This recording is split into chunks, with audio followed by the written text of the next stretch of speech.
ራስን ማጥፋት ትንሽ ችግር ለመፍታት ትልቅ ችግር መፍጠር ነው። ወንድሜ ሆይ አንዳንዶች ብሄድ ይሻላል፣ በቀላሉ ብሄድ ይሻል መስሎሃል። የት ነው የምትሄደው? እንደዚህ ሆነ የት ትሄዳለህ? እመነኝ፣ አሁን ከገጠመ ምድር ላይ ካለው በላይ መከራ ጋር እሄዳለሁ እያልክ ነው። ካላወቀው ነገር ሞት ችግር ፈቶ አያውቅም። አንተን ነው የሚፈታ። ራሳችሁን ሳይሆን ችግራችሁን ለማጥፋት ተነሱ። ታላቅ ኃጢአት የሚሆነው ምን እንደሆነ ታውቃለህ? ይሄ ነገር በልባችን ውስጥ የእግዚአብሔር ምሕረትና እግዚአብሔር ነው የሚያጠፋው። ራስን ማጥፋት በህልውና በልባችን በሃይማኖት እግዚአብሔር ነው የሚያጠፋው። የለም እንደማለት እኮ ቤተክርስቲያን በጸሎቱ አታስብም እንዲህ ካረክ። ለምን? እምነት፣ ተስፋ፣ ፍቅር ከአንተ ውስጥ ጠፍተዋል። በዘላለም ፍቅር ወድጃለሁ አንተ የኔ ነህ የሚል በስምህ ጠርቻለሁ ተቤዥቻለሁ አትፍራ ያለ ይህን ሁሉ ገርድ ሰጥተሃል። ነገን ክደሃል። የዘላለሙ ይቅርብኝ እንደማለት ቆጥረኸዋል። ታዲያ እንዴት ትጸልይልሃለች? ታስቡ። ምን ብላ ትቆምልሃለች? ምን ብላ ትዘምርልሃለች? ጸሎቷ እኮ መዝሙር ነው። ተሸነፍክ፣ ድል አላደረግ የምን መዝሙር እንዘምርልህ አንተ? ከእግዚአብሔር በላይ የሆነ ችግር ምድር ላይ አለ፣ ዓለም ላይ አለ። ያውም ያንተ ችግር እንኳን ያንተ ችግር የዓለሙ ሁሉ ችግር ጉዳዩ አይደለም እግዚአብሔር። አንዳንዶች በፈተና ተከበን እኮ ነው እና ክርስቲያን ሆነ ላትፈተን ነው። እንደ ግል ክርስትናችን ብርቱ ፈተና ከወረደብን እመኑኝ እጅግ አስደናቂ ሀብት አለ። ባዶ ብትሆንም አይፈልግህም። ምንም ከሌለብህምና ምን ያደርጋል? የሱ ከሆነማ ምን ያደክመዋል? አንተ ብዙ ሀብት ስላለ እንደምትፈተን አስቡ። የመንግሥተ ሰማያት ተጓዥ ስለሆንክ ከዛ መንገዱ ያስቀራል። ምክንያቱም አንተ ክርስቲያን ነህ። ለዚህ ነው የምትፈተነው ብለህ አስብ። የተወደዳችሁ ኦርቶዶክሳውያን ለምን ተፈተንን? አንድ ሁለት ነገር ላስታውሳችሁ። እዩ፣ በእኛ ውስጥ ያለው የክርስትና እውነት የሚገለጠው በመፈተን ነው። የተማሪዎች እውቀት፣ የተማሪዎች እውነት በፈተና መፈተን ውጤት እንደሚገለጥ የኛ ውጤት የሚገለጠው በመፈተን እኮ ነው። እና ላትፈተን ነው ብርቅ ነው። ይልቅ ድንቁ ፈተናን ማሸነፍ ነው። ለዚህ እኮ ነው ምስክሮች ድንቆች ናቸው፣ ስለዚህ ነፍስ የፈለገቻቸው የምናደንቃቸው ፈተናውን በመጠቅጠቃቸው ድፍን አድርገው በማለፋቸው። ሴጣን እንድትደነቅ ከፈለክ ይልቅ ፈተናውን ለማለፍ ተዘጋጅ።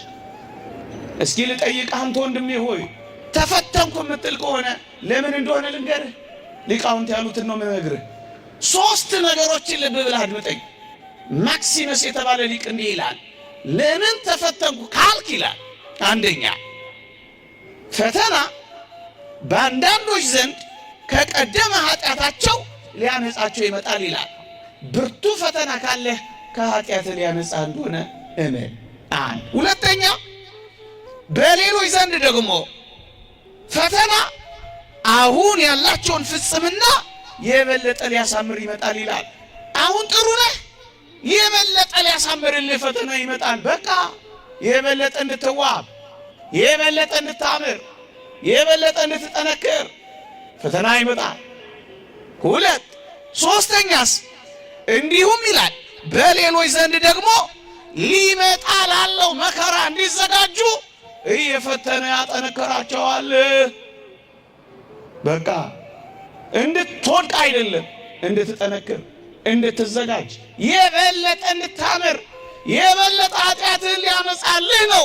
ክርስቲያን ሆነ ፈተና ከገጠመ ከዚህ ውጭ አውድ ተጠልተህ አይደለም፣ ዋጋ ቢስ ሆነ አይደለም፣ ያለ መፈለግ ስሜት እንደ ክርስቲያን ነህ። አንዳንዶች በፈተና ተከበን እኮ ነው እና ክርስቲያን ሆነ ላትፈተን ነው።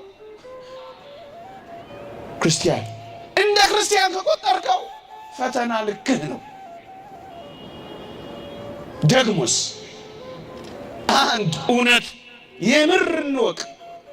ሌቦች መጥተው የሚዘርፉት ባዶ ቤትን ነው ወይስ ምዕመናን በወርቅ የተሞላ ብዙ ሀብት ያለበትን ቤት ነው ሌቦች አጥር አፍርሰው ጉድጓድ ምሰው ግንብ ደርምሰው የሚሰርቁት እኮ ሀብት ያለበትን ቦታ ነው።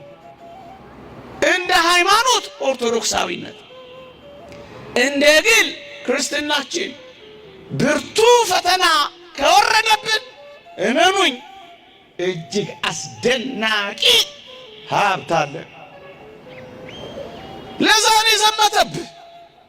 ባዶ ብትሆንም አይፈልግህም። ምንም ከሌለብህምና ምን ያደርጋል? የእሱ ከሆነማ ምን ያደክመዋል? አንተ ብዙ ሀብት ስላለህ እንደምትፈተን አስበው። የመንግሥተ ሰማያት ተጓዥ ስለሆንክ ከዛ መንገዱ ያስቀራል። ምክንያቱም አንተ ክርስቲያን ነህ።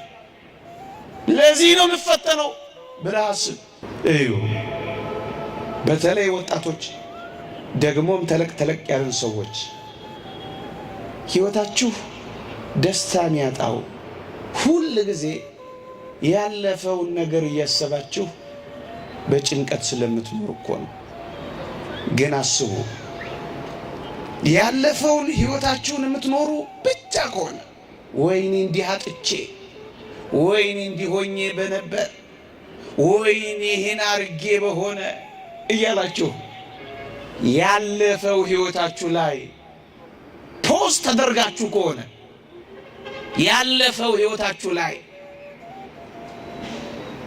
ቆማችሁ ከሆነ እመኑኝ ፈቀቅ ሳትሉ በጭንቀት ታልቃላችሁ። ጭንቀታችሁ የሚመነጨው ያለፈው ላይ ብቻ ትኩረታችሁን ስላደረጋችሁ ነው።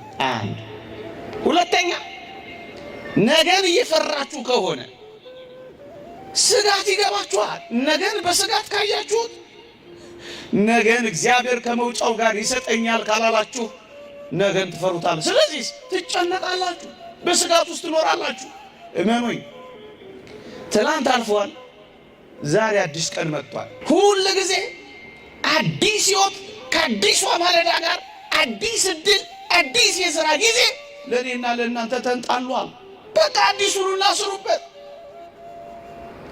ቅዱስ ዮሴፍ የትላንቱን ሕልሙን የትላንት ራእዩን እያየ ዘመኑን የፈጀ እንዳይመስላችሁ።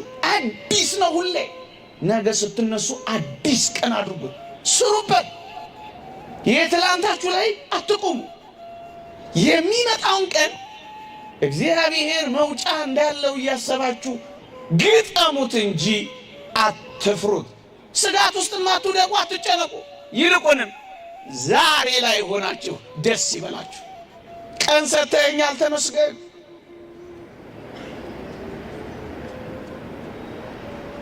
ለንስሐ ዕድል ሰጥተኸኛል ተመስገን። በዛሬ ላይ አቁመኸኛል ተመስገን። ዛሬም እግዚአብሔር ቀን ስለሰጠን ይኸውላችሁ ትላንትን በጭንቀት ነገን በፍርሃት ከማለቃችን በፊት ዛሬን እግዚአብሔርን ለማመስገንና ለደስታ እናውላል።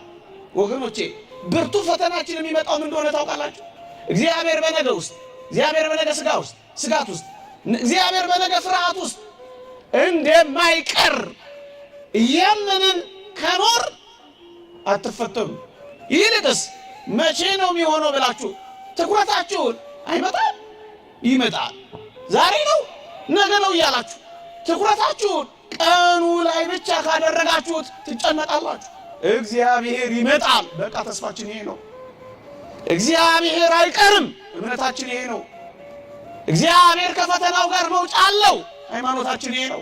እሱን ካሰባችሁ አትጨነቁ፣ እንደውም ደስተኛ ትሆናላችሁ። እንደውም ወደ ቅድስና ሕይወት ስትገቡ ፈተና ካልመጣባችሁ በቀር ቅርም ይላችሁ ይሆናል። የቅድስና ሕይወትን ትለማመዳላችሁ። ይሄን አሁን ያልኩትን በሶስት ነገሮች ልጠቅልለው። አንደኛ በተለይ በራሳችን ላይ አንዳች ማድረግ፣ ራስን መቅጣት። ይኸውላችሁ ራስን መቅጣት፣ ራስን ማጥፋት፣ ራስን መግደል የሚሉት ብቻ አይደሉም። እጅግ አደገኛ በሆኑ ሱሶች ውስጥ መግባት፣ እጅግ አደገኛ በሆኑ ልምምዶች ውስጥ መግባት፣ ከዚያ መውጫ ማጣ።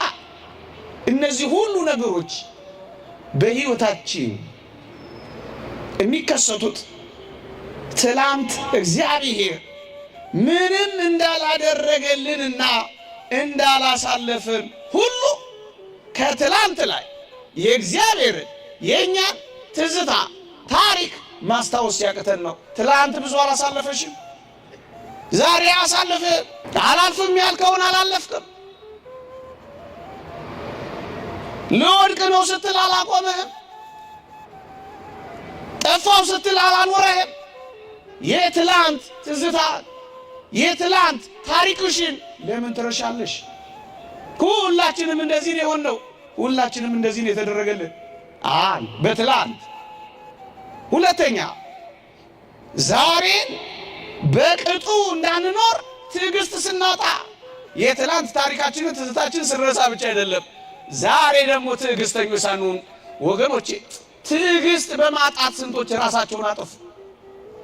ትንሽ ቀን ሲያልፍ እኮ የሚያሳልፈውን ነገር እግዚአብሔር ያመጣል። ከእግዚአብሔር ቀድመው ራሳቸውን ቀጥተዋል። የት አለ እግዚአብሔርና እነሱ አልተገናኙም። ለምን? በዛሬ ላይ ቁንጥንጦች ነን ብዙዎቻችን፣ ተቁነጥናጭ። ዛሬ ካልሆነ አሁን ካልሆነ እንደውም ቅድም በሆነ ነበር። ተቁነጥናጮቹ ዛሬን በትዕግስት የእግዚአብሔርን ሥራ እንዳላይ ትዕግስት አጥተናል፣ ተቁነጥናጮች ሆነናል። እግዚአብሔርን መቅደም ሙያችን ሆኗል። ሁለተኛ ሶስተኛ ለነገ እንኳን እንዳንቆይ ወዲህ ደግሞ ተስፋችንን ክደናል። የዘላለም ተስፋችንን ክደናል። ለዚህ እኮ ነው ጨክነን ሱሰኞች፣ ጨክነን አንዳንድ ክፉ ነገር ተለማማጆች፣ ጨክነን ገመድ ላይ የምንጠለጠለው፣ ጨክነን መርዝ የምንጠጣው፣ ጨክነን በሰውነታችን ላይ አንዳች የምናደርገው ወገኖች። ስለዚህ ትናንትን አስታውስ፣ ዛሬን ታገስ፣ ነገን ተስፋ አድርግ። በቃ ወገኖቼ ትናንትን ስታስታውስ፣ ዛሬን ስትደሰት፣ ነገን ተስፋ ስታደርግ ትኖራለህ። አለበለዚያስ ትናንትን ካላስታወስ፣ ዛሬን ከተቁነጠነጥ፣ ነገን ከፈራህ በራስ ላይ አንዳች ነገር ማድረግ አይቀርም። ምክንያቱም ሕይወት በትናንት በዛሬ በነገ ላይ የተመሰረተች ናታ። እነዚህ በተስፋ ለዚህ እኮ ነው ተስፋ ተብሎ የተነገረው። ትናንትን ለትውስታ፣ ዛሬን ለደስታ፣ ነገን ለተስፋ በሕይወትሽ ውስጥ አስቀምጩ፣ በሕይወት ውስጥ አስቀምጠው። በራስ ላይ አንዳች አታደርግም። አንድ ቁም ነገር ግን እንገራችሁ። አሁን እንዲህ የምናደርግ ሰዎች እኛ ከገጠመን በላይ ገጥሟቸው የኖሩ ሰዎች ግን እንዳሉ እንዳትረሱ። ቤት አጥተው የሚኖሩ ሰዎች ግን አሉ፣ ራሳቸው ምንም ያላደረጉ። መጽሐፍ ቅዱስም ላይ በርካታ ቦታዎችን ማንሳት እንችላለን። ሁሉም እንደዚህ ነው የኖሩት። ቤት አጥተዋል፣ አዎ በድንኳን ኖረዋል፣ ግንስ እግዚአብሔርን አክብረዋል። ደዌ መጥቷቸዋል። እኔ አስታውሳለሁ የዛሬ ብዙ ዓመት HIV ኤድስ በዚህ ምድራችን ላይ በተለቀቀበት ዘመን በጣም ብዙዎች ራሳቸውን ይገሉ እንደነበር አስታውሳለሁ ልጅ ሆኜ። ግን ዛሬ ድረስ ከበሽታው ጋር የሚኖሩ ከእግዚአብሔር ጋር ተዋህደው የሚኖሩ ተደስተው የሚኖሩ ግን አሉ። አልታገሱም፣ ነገን ፈሩት። የሰውነታቸውን መክሳት አይተው ተቀየሙት በራሳቸው ላይ። ሌሎችስ ይኸው አምሮባቸው ይኖራሉ፣ ይኸው ከኔና ከእናንተ እኩል ከዛም በላይ ይኖራሉ። ከገጠመህ በላይ ገጥሟቸው ይኖራሉ። እነማ እና አልዓዛር ደዌ፣ በሽታ ማለት ነው፣ ድህነት መተው፣ ተንከባካቢ ማጣት፣ ባለጸጋን ብቻ መመልከት፣ ተስፋ ትንሣኤ ያለመበሰር፣ ይሄን ሁሉ ተመልክቶ መቼ ራሱን አጠፋ? ያቺን ሰማርያዊቷን ሴት አስቧት። 5 ባሎች አገባች፣ 5ቱም ሞቱባት። 6ኛውን መንደር ደበቀች እንዳይሞትባት፣ ሰው የሆነ ነገር እንዳያደርግባት ስልት ፈጠረች እንጂ ራሷን አንቃመች ገደለች። እንዴ ደሃ ናት፣ የምትልከው ገረድ አገልጋይ የላትም። ለዚህ እኮ ነው እስራኤል ውሃ የሚቀዱት ወይ በማለዳ ነው ወይ በምሽት ነው። እቺ ሴት ግን ውሃ የምትቀዳው መቼ እንደሆነ ታውቃላችሁ? በቀትር ነው። ክርስቶስ በቀትር የጠበቃት እኮ ለዚህ ነው። በ6 ሰዓት በቀትር ይቺን ነፍስ ጠበቃት። አሁንም አንተን ይጠብቃል። በቀትር ለምን እንደምትሄድ ታውቃላችሁ? ሰው እንዳያያት። አንዳንዴ አፍረን ልትቀመጥ ትችላለህ እንጂ ራስን እንዴት ታጠፋለህ? አንዳንዴ ደበቅ ታደርገዋለህ እንጂ ራስን ለምን ትወስንበታለህ? ትታነቃለህ። ማንም አላረገው። ለመጠቅለያ እንዲመቸኝ ይህንን የምታደርግ ወጣት፣ ይህንን የምናደርግ ክርስቲያኖች ምን ማድረጋችን እንደሆነ እሱን ልንገራችሁና ላብቅ። አንደኛ በእግዚአብሔር ፍቅር ላይ መተማመን አተናል ማለት ነው። ይህ ምንኛ ክርስቲያን ያሰኘን ይሆን? በእግዚአብሔር ፍቅር ላይ መተማመኑን የሚያጣ ሰው እኮ ነው ራሱን አደጋ የሚያደርስበት፣ የሚሰቅለው፣ መርዝ የሚጠጣው፣ ራሱን የሚገለው። በእግዚአብሔር ፍቅር ላይ መተማመንን ሲያጣ ነው ይህን አተናል ማለት ነው። እግዚአብሔር ለእኛ ያለውን ትኩረቱንና ለእኛ ያለውን ጥበቃው ጠፍቶብናል ማለት ነው። ሁለተኛ ደግሞስ እጅግ የሚያሳዝነው ከሞት በኋላ ያለውን ሕይወት መካዳችን እኮ ነው። በቃ ሕይወት ብቻችን ነው። እንደውም አንዳንዶቻችን ለዚህ ዓለም ኑሮ ካልተገባሁማ የዘላለሙ ይቅርብኝ የምንል እኮ ነው የሚመስለው። ይህማ እንዴት ያሳፍራል! አንዳንድ ጊዜ ይህን ሀሳብ የምንፈጽም ሰዎች ማሰብ ያለብን የደረሰብህ ችግርና ያለህበት የችግር ስሜት ምንም መፍቻ የሌለው ከእግዚአብሔር በላይ ማድረግ እኮ ነው። ከእግዚአብሔር በላይ የሆነ ችግር ምድር ላይ አለ፣ ዓለም ላይ አለ። ያውም ያንተ ችግር እንኳን ያንተ ችግር የዓለሙ ሁሉ ችግር ጉዳዩ አይደለም እግዚአብሔር።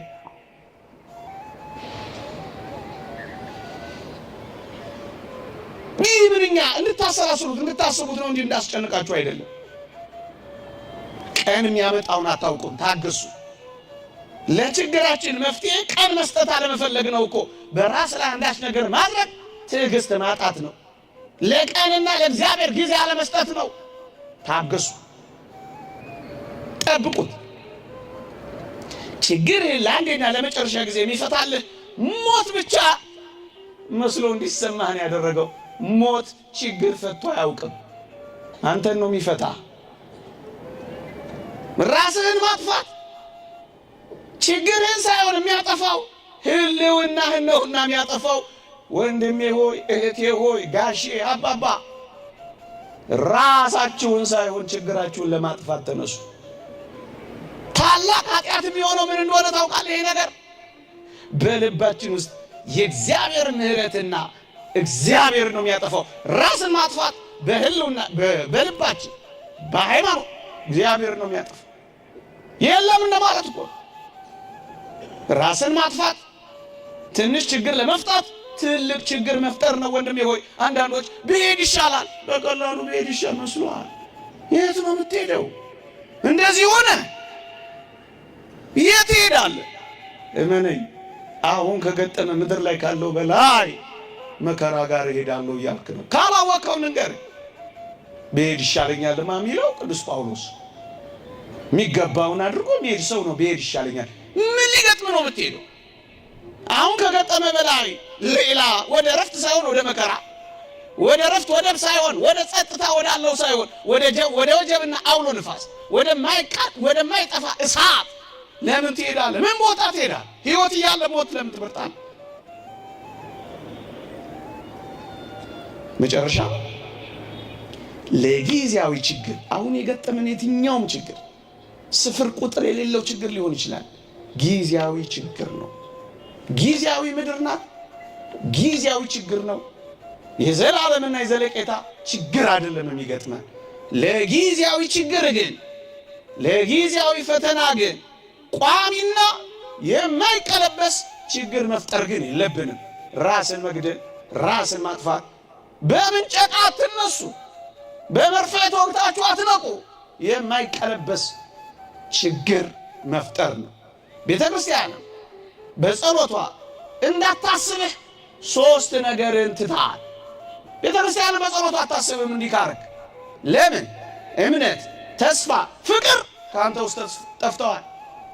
3ቱ ጸንተው ይኖራል።